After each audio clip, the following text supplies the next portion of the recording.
The man they ignored. Nobody in that lounge knew that the quiet man by the window was the one thing standing between them and the sky. Marcus Bennett sat near the rain-streaked glass of the Continental Crest Airlines first-class lounge at Denver International Airport, a paper cup of coffee going cold between his hands. Outside, the tarmac shimmered under a gray Colorado sky, planes taxiing like patient animals waiting for permission to run. Inside, the lounge was warm, hushed, expensive. Leather chairs the color of caramel, brass lamps throwing soft gold light, the smell of espresso and quiet money. Quiet money was welcome here. Marcus, apparently, was not. Carol Whitfield moved through the room with a silver coffee pot and a smile that changed shape depending on who she was looking at. For the elderly couple in matching cashmere sweaters, the smile opened like a door. "More coffee, Mr. Sterling?" The man didn't even look up from his newspaper. "You remembered," he said, pleased. "Always," Carol answered, refilling his cup before it was even half empty. 2 tables over, a red-faced man in a navy blazer lifted 2 fingers without looking at her. Carol turned so fast, the coffee trembled in the pot. She laughed at something he said that wasn't funny. She brought him a fresh plate of warm pastries like he'd personally invented the concept of flying.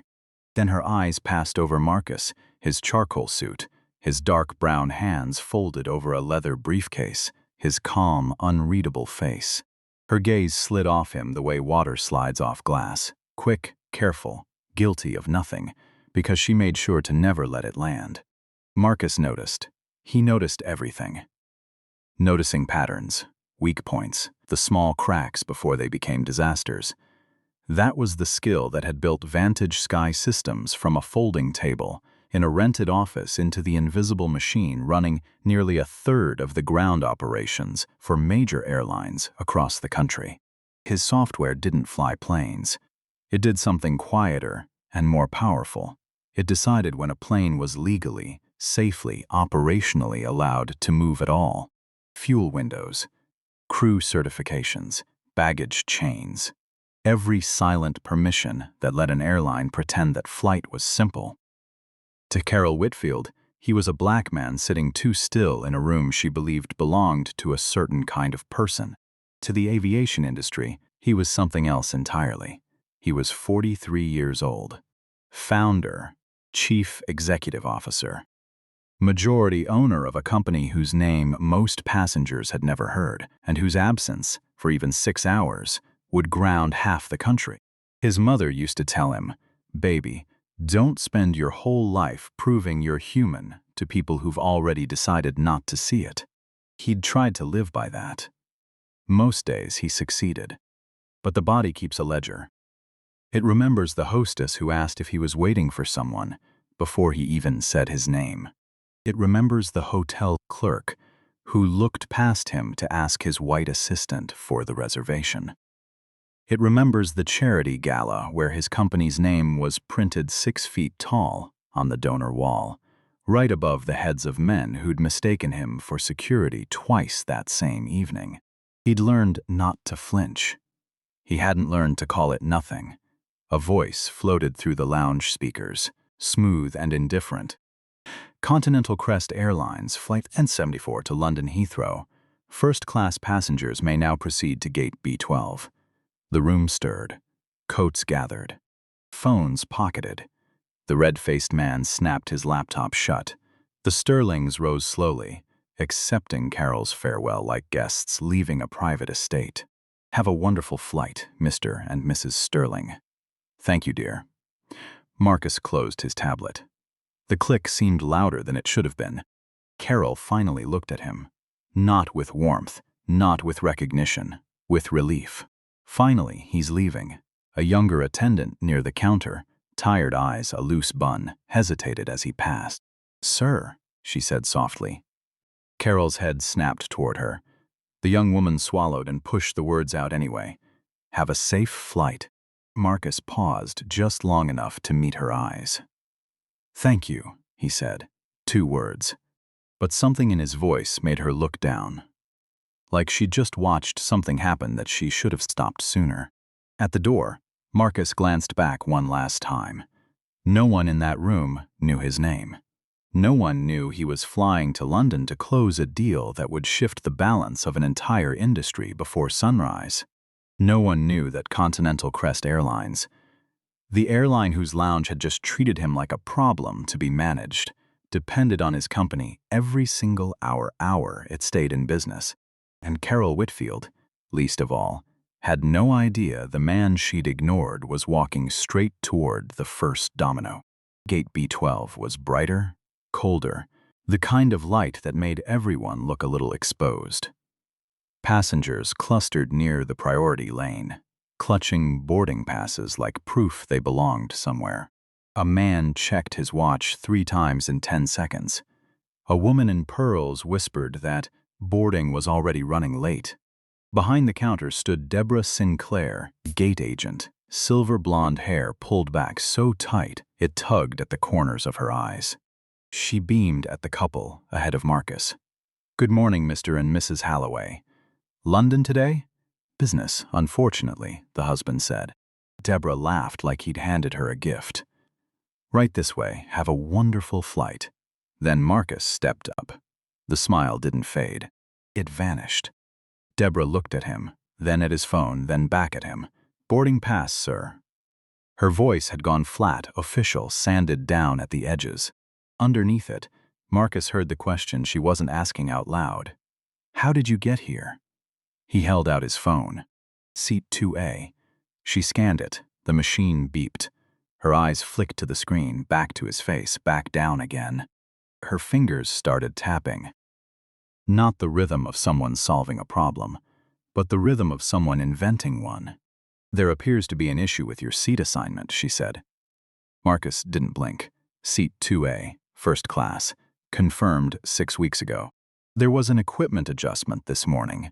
He heard the lie before it finished leaving her mouth.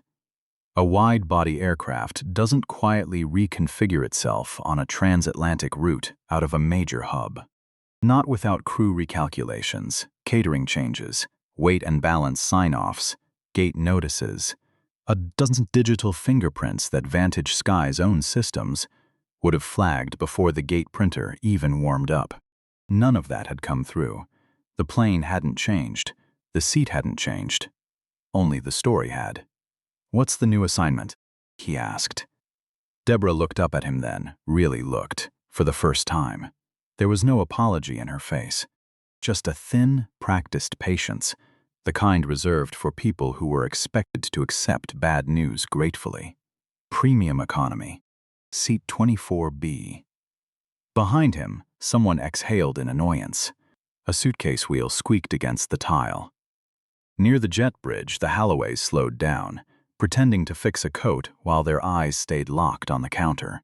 "A middle seat," Marcus said. "It's a very comfortable seat, sir." The word "sir" had no respect left in it. It was a formality stapled to the end of a sentence, so the sentence could pass inspection. Heat rose behind Marcus's ribs. His face stayed still. "I paid for first class. The cabin's full." "Then why was my seat released?" Deborah's mouth tightened.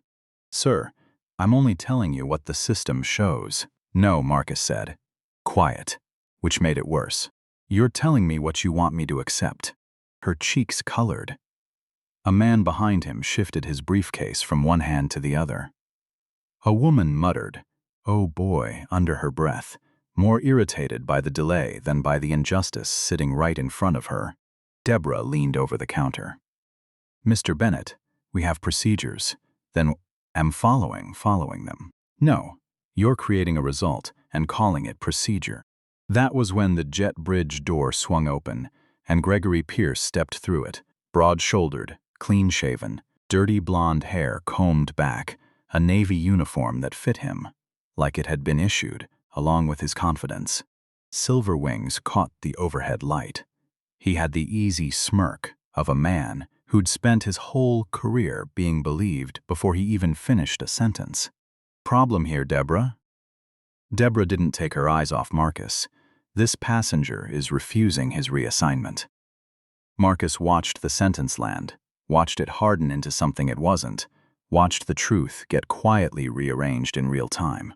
Gregory turned to him, eyes sweeping once. Suit, briefcase, brown skin, calm face, and the conclusion arrived before the thinking did.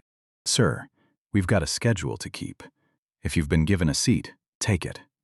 Customer relations can sort out compensation later. This isn't about compensation, Marcus said. Gregory gave a short laugh. It usually is. The words landed soft and hit like a shove. For 1 second, Marcus saw the entire machine laid bare. Not the aircraft, not the gate, not the uniforms, but the deeper structure underneath. The one where dignity could be downgraded by a glance, where a paid seat became negotiable the instant the wrong man sat in it, where policy was a curtain and bias stood behind it wearing a badge. A few phones rose, not high, just enough. People loved evidence when it didn't cost them anything to collect it. May I see the original seat record? Marcus asked. Gregory's smirk faltered a fraction. That's internal. May I see the release code? Deborah blinked. Sir, passengers aren't entitled to operational codes. I'm asking because a confirmed, paid first-class seat can't be reassigned without a reason. Equipment change, weight and balance, medical accommodation, federal requirement. Duplicate booking, voluntary change. There's supposed to be a code. The gate went quiet in a different way now, not annoyed. Watching. Gregory's posture stiffened. You seem to know a lot about airline systems. Enough. Deborah glanced at her monitor, then back at Gregory, a flash of worry crossing her face fast as a struck match. Gregory caught it. That should have been the moment he slowed down. He didn't. Sir, he said, voice dropping, the seat's been reassigned. You can accept the accommodation, or we can deny you boarding for failure to comply with crew and gate instructions. There it was, the threat, polished and clean. Someone behind him murmured.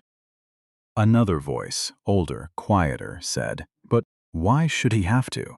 It belonged to a woman in her late 60s, gray curls tucked under a wool hat, a cane resting against her leg.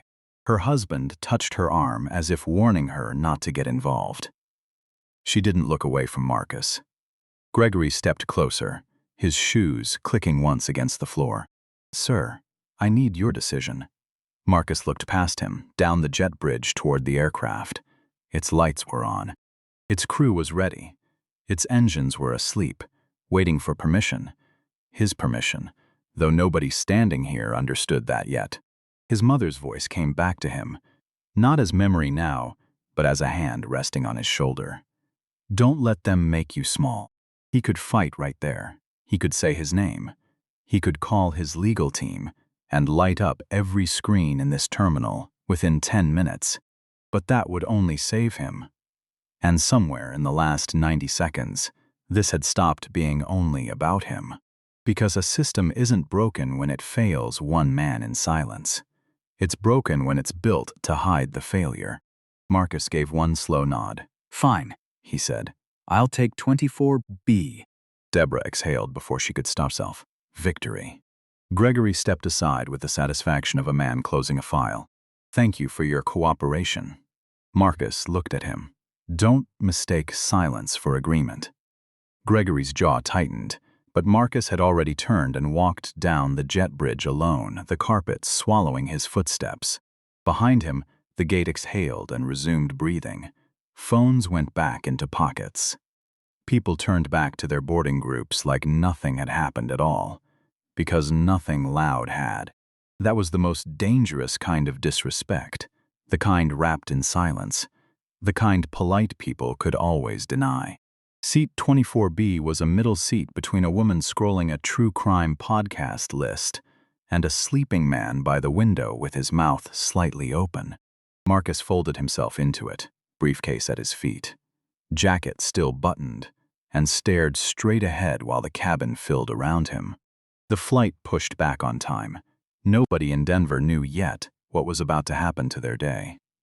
Somewhere over Nebraska, a flight attendant named Natalie Reyes pushed a drink cart down the aisle, offering water, coffee, apologetic smiles for the narrow space. She stopped at row 24. and looked twice at Marcus before she caught herself. There was something in the way he sat, spine straight, eyes forward, hands folded like a man used to boardrooms, not middle seats, that didn't match the story on her manifest. She didn't say anything, not yet. 2 rows up, the businessman in the aisle seat had his phone pressed flat against the window, hunting for the last scraps of onboard Wi-Fi.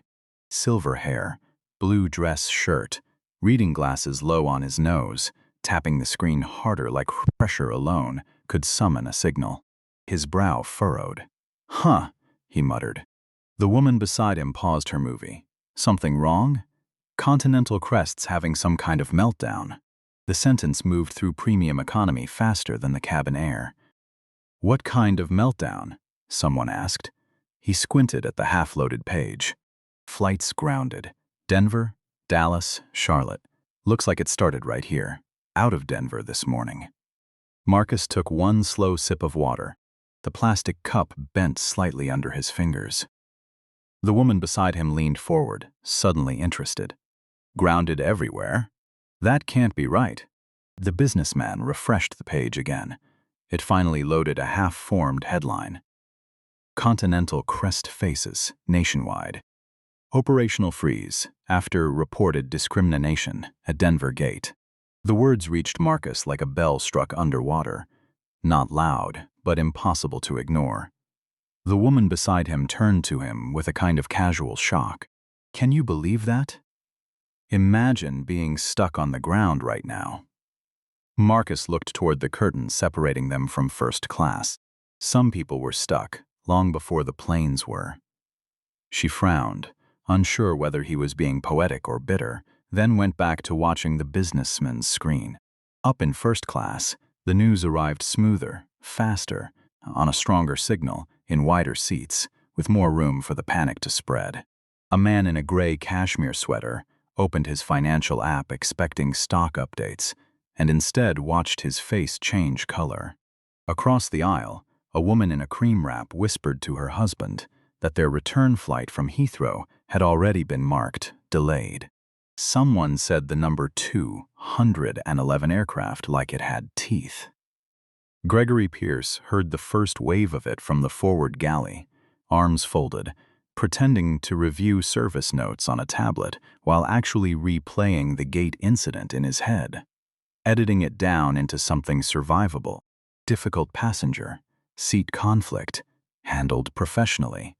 No issue. That was how men like Gregory protected themselves. They didn't remember what happened. They remembered what they could defend. A passenger in 1C raised his phone. "Excuse me, are you aware Continental Crest flights are being held nationwide?" Gregory gave him the practiced smile. "Operational delays happen, sir. Our flight is operating normally." The passenger turned his screen around. "It says the airline's frozen because of a discrimination incident at a Denver gate this morning." Gregory's smile held for 1 second too long, then cracked. "May I see that?"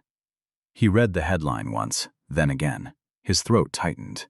The article didn't name him yet. Didn't name Deborah Sinclair. Didn't name Carol Whitfield back in the lounge.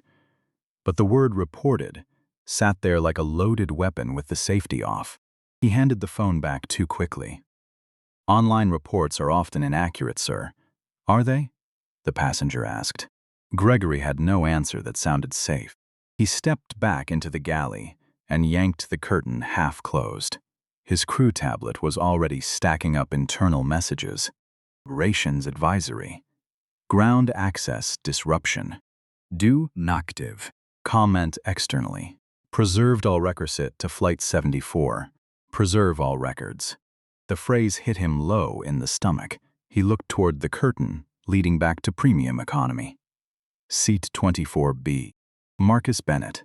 A name that hadn't mattered at all 40 minutes ago. Now it felt like the first hairline crack across a windshield. Small, quiet, spreading.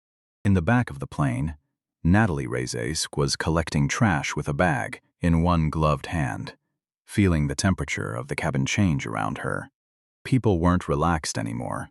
They were reading, whispering, comparing headlines, glancing around like the center of the story might be sitting somewhere among them.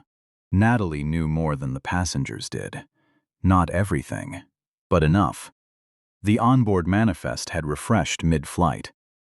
A corporate flag had appeared beside one passenger record, and it had made her stop breathing for a second when she first saw it. Marcus Bennett, Chief Executive Officer, Vantage, Sky Systems Original Sate. 2A, Trink Sate 24B. No explanation attached. It didn't need one. Natalie had worked long enough to know exactly what it meant when an accommodation wasn't an accommodation at all. She knew the vocabulary. Reassigned, uncooperative, resolved at the gate. Words soft enough to wash blood off a clean shirt if you repeated them often enough. She stopped beside row 24. Mr. Bennett. The woman next to him froze. The man by the window stirred halfway awake. Marcus looked up. Yes. Natalie held the trash bag like a shield in front of her face pale, but her voice steady and respectful. The captain would like to speak with you after we land. The row went quiet. Then the quiet spread in layers. The woman beside Marcus, then the man across the aisle, then two more heads turning. His name started moving through the cabin without anyone actually saying it out loud. Bennett, the man in 24B. The woman beside Marcus studied him properly this time. The suit, the watch, the stillness. The way Natalie stood next to him, formal and careful. Were you supposed to be in first class? She asked quietly. Marcus looked at her, not accusing, not gentle either. Just steady. Yes. The word was small. Its effect wasn't. Her face flushed. She glanced toward the front curtain, then back at the businessman's screen, and something clicked into place behind her eyes that wasn't gossip anymore. It was shame. I'm sorry, she whispered. For what? She swallowed. For assuming this was just an airline problem, for not seeing you were part of it. Marcus looked straight ahead. That's how it survives? Natalie blinked at the sentence, like it had physically touched her. She nodded once. I'll let the captain know you'll speak with him when we're parked. When we're parked, Marcus said. Not before. Yes, sir. That sir was different from Deborah's, different from Gregory's. It wasn't procedural. It had weight behind it. She moved on down the aisle, hands trembling slightly. Up front, Gregory had heard every word through the gap in the curtain. He stood there, tablet loose in his hand, color drained from his face. The captain wanted to speak with Bennett personally. Corporate had flagged him by name. The shutdown was real, and it was theirs. The man Gregory had dismissed at the gate wasn't a difficult passenger chasing a voucher. He was the consequence, already sitting 18 rows behind him, waiting. The plane landed at Heathrow 4 hours late, delayed twice by rerouted air traffic caused by the very shutdown Marcus's absence from his own seat had triggered back home. When the seatbelt sign clicked off, nobody in premium economy moved right away. They watched Natalie walk back to row 24 and gently ask Marcus to wait as the rest of the cabin filed past him in an unusually respectful hush. The captain met him personally at the forward galley. A gray-haired man named Walter Higgins. No, not the captain. Walter Higgins was the airline's own chief executive, and it was in fact the flight's captain, a younger man with tired eyes, who apologized first, on behalf of a crew who had no idea what they'd caused. Marcus listened, nodded once, said nothing more than thank you for telling me, and walked off the aircraft into a terminal already crawling with reporters who had gotten there faster than he had. By the time Marcus reached his hotel room that night, Vantage Sky Systems' emergency line had already logged over 300 incoming calls from airline operations centers across the country, all asking the same unspoken question: how do we fix this? His legal team had already opened a formal file. His public relations director had already declined 11 interview requests on his behalf, per his standing instructions, because Marcus never wanted a headline. He wanted an outcome. The investigation took 9 days. It moved through security footage, gate logs, crew tablets, the release code Deborah Sinclair had refused to produce, and then, under formal subpoena, had been unable to produce at all, because there wasn't one. No equipment change, no weight and balance adjustment, no medical accommodation, no federal requirement, no duplicate booking, no voluntary change. Just a manually released seat, reassigned by hand from a gate terminal operated by Deborah Sinclair 40 minutes before boarding, for no documented reason whatsoever. It moved through Carol Whitfield's lounge service logs too. Logs that showed 0 recorded contact with Marcus Bennett during his 92 minutes in the lounge, despite 11 recorded service touches with passengers seated within 10 feet of him. It moved through Gregory Pierce's own cabin notes, written after the fact, describing Marcus as uncooperative and escalating in a report that internal audio from a nearby passenger's phone directly contradicted, word for word. On the 10th day, Continental Crest Airlines called a public hearing, not a press conference behind a podium with a company logo glowing on a screen. A hearing, open, recorded, with an independent aviation ombudsman named Diane Foster presiding, and Continental Crest's chief executive Walter Higgins and chief operating officer Bruce Alden, seated at a long table under fluorescent light with no comfortable backdrop left to hide behind. Marcus sat across from them in the same charcoal suit, hands folded, calm. Diane Foster opened the folder in front of her and read the findings aloud, sentence by sentence, into a room full of cameras and silence. On the morning in question, a confirmed paid first-class seat belonging to Mr. Marcus Bennett was manually released from a gate terminal, operated by gate agent Deborah Sinclair. The replacement passenger held no higher regulatory priority, no documented medical need, and no valid claim to that seat. The reassignment was then defended by senior flight attendant Gregory Pierce, who failed to verify the record and characterized Mr. Bennett as refusing cooperation. Marcus didn't move. He'd known the facts already. Hearing them spoken out loud in a room this quiet still landed differently. A wound hidden inside paperwork was still a wound. A wound named out loud in public began to lose its power to shame the person who'd carried it. Diane turned the page. The review further found that Mr. Bennett received materially different treatment in the first-class lounge prior to boarding. Service logs show no recorded contact from lounge attendant Carol Whitfield during Mr. Bennett's stay, despite repeated service to nearby passengers seated within direct view. Witness statements confirm Mr. Bennett was passed over multiple times. Carol wasn't in the room. Deborah wasn't in the room. Gregory wasn't in the room. All 3 had been terminated 8 days earlier, per company policy. A policy Continental Crest had, in fact, only just written that same week, specifying that employees under active discrimination review would not be placed in public hearings unless required by law. But their choices sat in the room anyway. They sat in every pause, every lowered eye, every sentence Diane Foster read into the permanent record. Walter Higgins looked older than he had 2 weeks earlier when this had all started. No glowing logo behind him now, no controlled setting, just a man under fluorescent light, listening to the truth strip, every comfortable word, away from his own company's version of events. Diane closed the folder. Our conclusion is clear. Mr. Bennett was subjected to discriminatory treatment based on race and perceived belonging. This was not an isolated misunderstanding. It was enabled by a culture that allowed employees to confuse authority with judgment and customer service with social sorting. That sentence hit the room harder than anything before it. Social sortings. Even the reporters in the back stopped typing for a breath. Marcus looked down at his own hands, steady. But something old shifted inside him, not vanished, not healed all at once. That would have been too easy. Just shifted. For years, men and women who looked like him had carried the burden of proving what others were simply allowed to assume. A ticket wasn't enough. A title wasn't enough. A tailored suit wasn't enough. Staying calm wasn't enough. Success wasn't enough. But today, In a room full of witnesses, the burden moved.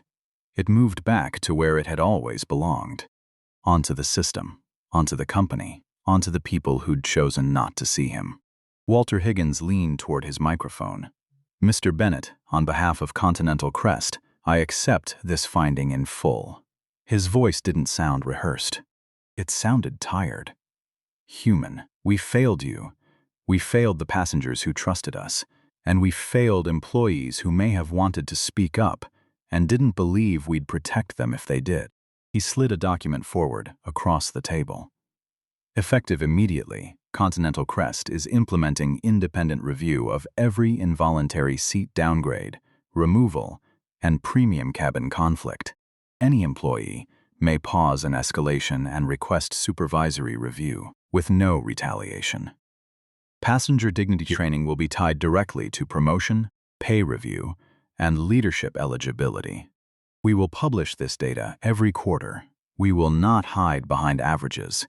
We will measure what happens to actual people. Bruce Alden spoke next, voice catching slightly, and he let it. "Mr. Bennett, I've spent my career moving aircraft. I thought speed was the measure of competence. This taught me that speed without dignity is just harm, delivered efficiently." No one in the room mocked him for the catch in his voice. "I can't undo what happened at that gate. But I can make sure the people who report to me understand this. A passenger is not a problem because he expects the ticket he paid for. A passenger is not disruptive because he refuses to be quietly humiliated. And a crew member is not protected when he weaponizes policy against another human being." Marcus finally lifted his eyes and spoke for the first time that morning, voice low enough that the room leaned in to hear it. "I didn't want an airline to shut down," he said. "I wanted a gate agent to check a record. I wanted a flight attendant to ask a question before making an assumption. I wanted a lounge attendant to treat a customer like a person before deciding he didn't belong." He paused. That's how small this could have stayed. That's how most injustice starts. Small enough for people to excuse. Small enough for witnesses to call it awkward. Small enough for a company to file it under customer experience and move on. He looked toward the empty chairs where Carol, Deborah, and Gregory would have sat. But when small disrespect repeats itself for years, across counters and cabins and hotels and banks and hospitals and schools and boardrooms, it stops being small to the people carrying it. He let that settle before he finished. "Power didn't make me worthy of respect. I was worthy before anyone in that lounge knew my name." That's the lesson your company has to learn. Not how to identify important people, how to respect people before you know whether they're important at all. The room stayed silent for a long moment after he finished. Then Diane Foster nodded once, like the official record board now finally contained everything it had always needed to. The fallout, once it started, didn't slow down. Carol Whitfield, who had spent 19 years building a reputation as the most attentive lounge attendant Continental Crest employed, found that reputation gone within a week. 2 other airlines rescinded standing job, offers the moment her name showed up in a background check tied to the hearing. The last anyone heard, she'd taken a job at a diner near the airport, refilling coffee for travelers who had no idea who she used to be, or what it had cost someone else for her to become someone else entirely. Deborah Sinclair fought her termination through an internal appeal, and lost, badly, once the missing release code became public record. She tried, twice, to get hired at competing airlines. Both times, a routine reference check turned up her name attached to the hearing transcript, and both offers disappeared without a callback. She eventually sent Marcus's office a written apology through her attorney, 3 pages long, admitting what she'd done and why. Panic, habit, a decision made in half a second that she'd spent the rest of her life defending instead of undoing. Marcus read it once. He didn't respond. Some debts aren't paid in letters. Gregory Pierce's fall was the loudest because he'd been the loudest at the gate. His airline union representation quietly withdrew support, Once the internal cabin notes were shown to contradict recorded passenger audio. He was terminated for cause, which followed him into every future application in the industry, the way a stain follows a shirt through every wash. 8 months later, a regional news outlet ran a short profile on him, not out of cruelty, but because a journalist had wanted to know what happened to the man from the viral gate video. Gregory agreed to the interview. He looked smaller on camera than he had at the gate. "I didn't think I was doing anything," he said. "That's what scares me now. I didn't think at all. I just reacted to a man's face before I let him finish a sentence, and I've had 8 months to understand exactly what that means about me. It wasn't redemption. It wasn't supposed to be. It was the beginning of a much longer, much harder accounting that no headline could finish for him." Natalie Reyes, the flight attendant who'd knocked gently on the edge of her own training to say, "Sir, have a safe flight" in a lounge she didn't even work in that day, and who'd carried a trash bag like a shield down an aisle full of strangers just to deliver a message with dignity, was asked afterward to join Continental Crest's newly formed employee reporting committee. She accepted. After the hearing, Marcus stepped into the hallway outside the room. Cameras waited, but kept their distance, out of something that might have been respect, or might have simply been the sense that the story had grown too serious for shouting. Natalie approached him near a window. "Mr. Bennett," she said. He turned. She stood a little straighter than she had on the plane. "I've been asked to serve on the employee reporting committee," she said. I accepted. "Good," Marcus said. "I'm scared," she admitted. "Courage usually means you are." She gave a small, sad smile. "I keep thinking about what you said. Remember this feeling." "And do you?" "Every day." "Then use it well." She nodded, and this time when her eyes filled, it wasn't shame anymore. It looked like release. Outside, planes lifted off over the wet runways, in the pale afternoon light, one after another, ordinary miracles. Engines carrying bodies and plans and grief and business and love and fear and hope up into the clouds.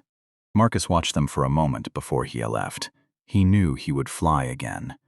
Not because the sting of that morning had disappeared, but because he refused to let one gate agent's snap judgment shrink the size of the world he'd earned every right to move through. At the curb, his car waited. He paused with one hand on the door and looked back at the terminal glass, watching the reflections move across it. Travelers, workers, children, elders, people of every shade and story, every one of them carrying a ticket to somewhere. His mother's voice came back to him one last time. "You stand anyway." He got into the car. This time, when the door closed, it didn't sound like a lock. It sounded like peace. And if this story made you think of a time someone judged you, or judged somebody standing right next to you, before they ever bothered to know who that person actually was, carry that feeling with you. Speak up a little sooner next time. Look a little closer. Treat the next stranger with the dignity they should never have had to prove they deserved. And if you believe respect should never depend on someone's title, their bank account, or the color of the badge on their chest, leave a few words below for the next person who needs to be reminded that they belong.